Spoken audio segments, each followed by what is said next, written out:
bana bagato ke me woro ulu tayala projet ni kalo saballa ba inkonala kibaram selama ulu e ayere ka fo projet ye kenya nyema bado ni oye docteur Ibrahima Digoye ale seben do ke kanya sin transition nyema ma fokata se kenya o baragela bela jilima aka seben konala ay ayere ka fo ko ni kalo saballa ba nun konala ko bana bagato ke me woro ulu konne tayala aka kuma nunu b'a yɛrɛ k'a fɔ ko kalo kelen ka taa janvier kalo la fo ka n'a bila mars kalo la ko maa 200 ɲɔgɔn na ko olu de bɛ tanya projet kɔnɔna la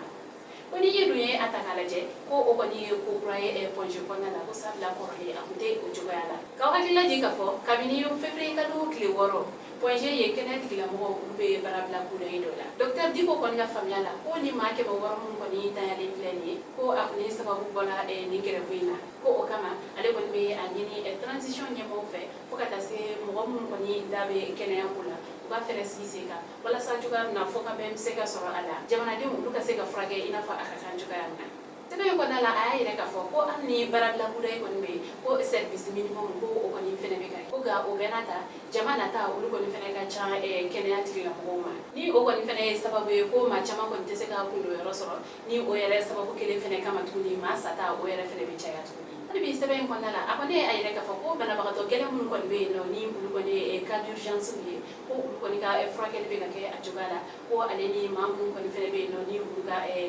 furakɛli olu bolodalen don a y'a yira a ka sɛbɛn in kɔnɔna la ko mɔgɔ minnu kɔni bɛ kɛnɛya ko kunna Mali kɔnɔna la ko olu kɔni ka fɛɛrɛ tigɛ walasa cogoya min na f'u bɛ se ka segin nin ko dan na dugudenw olu ka se ka furakɛli ɲuman kɔni sɔrɔ a ka kuma kuncɛ la a kɔni ye wele bila a baarakɛɲɔgɔnw yɛrɛ fɛnɛ bɛɛ lajɛlen ma jamana ɲɛmɔgɔw fɛnɛ kɔfɛ ko olu yɛrɛ kɔni fɛnɛ ka jateminɛ kɔni kɛ ko dɔw kɔni fɛnɛ la k'aw hakili lajigin k'a fɔ ko projet baarabila kudayi ko a kɔni ma sɔrɔ dɔ wɛrɛ fɛ ko kɛnɛya tigilamɔgɔw olu kɔni de bɛ ka laɲini dɔw kɔni kɛ n'u dɛsɛlen don ka sabati o laɲini fɔlɔ yɛrɛ kɔni tɛ dɔ wɛrɛ ko olu kɔni bɛ se ka baarakɛminɛn ɲumanw sɔrɔ cogoya min na ka se ka banabagatɔw furakɛ wa o kɔfɛ ko kɛnɛyaso ɲɛmaabaw ko olu kɔni sen bɛ hakɛɲinijɛkulu olu kɔni ka koɲɛw ɲɛnabɔli la ni o yɛrɛ kɔni fɛnɛ ye fɛn ye mun kɔni ma bɛn baarakɛlaw ma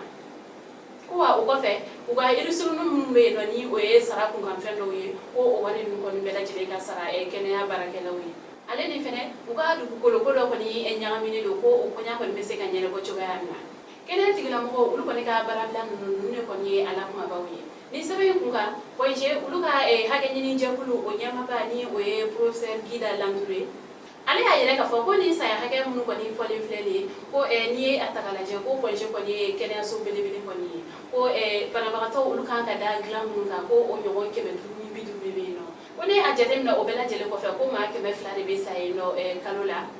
ko o kɔni ye ko ye mun kɔni bɛ mɔgɔ dabali ban ko wa projet urgence yɛrɛ fɛnɛ la yen nɔ ko médecin généraliste 2 de bɛ yen nɔ ko o maa 2 ninnu ko olu kɔni fɛnɛ bɛ ɲɔgɔn falen garde la ko ni dun ye urgence o yɛrɛ fɛnɛ dayɔrɔ ta k'a lajɛ ko ni 19 de bɛ yen nɔ ko ni o yɛrɛ kɔni fɛnɛ ye fɛn ni médecin généraliste 2 olu kɔni tɛ se ka jɔ ni fɛn minnu ye ko kabini a mɛnna olu kɔni a yɛrɛ k'a fɔ ko baarakɛla ko kɔni bɛ u la ko nka o si kɔni fɛnɛ tɛ ka se ka ɲɛnabɔ ko sabagatɔ minnu kɔni dafalen filɛ nin ni a bɛ taa mɔgɔ 600 ɲɔgɔnna la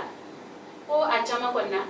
ko banabagatɔ sugu bɛɛ kɔni dɔ b'a la ko nka ko mun kɔni ta ka ca la kosɛbɛ ko o ye urgence mɔgɔw ale ni réanimation mɔgɔw fɛnɛ ko k'ale yɛrɛ kɔni m'a fɔ ko baarabila kudayi kɔni kɛlen filɛ ko o kɔni nɔ tɛ a la ko nka ko olu yɛrɛ kɔni fɛnɛ ye u seko bɛɛ lajɛlen kɛ ko sabula ko a bɛ waati jan bɔ u kɔni u ka gɛlɛyaw kɔni ta ka ɲɛfɔ jamana ɲɛmɔgɔw kɔni ɲɛna ko olu kɔni si ma kuma ɲɔgɔnya tɛmɛ u ni ɲɔgɔn cɛ ko walasa fura kɔni bɛ se ka sɔrɔ na ko jamana ɲɛmɔgɔw olu kɔni kan ka kɛnɛya tigilamɔgɔw ka olu kɔni lamɛn ni ka se ka u ka laɲiniw ka olu kɔni sabati walasa bɛɛ lajɛlen kɔni bɛ lafiya an balimaw ni kibaruyaw de tun b'an bolo ka da kulo kan ani cɛ aw ka kulomajɔ la aw k'an bɛn a ɲɔgɔn na wɛrɛ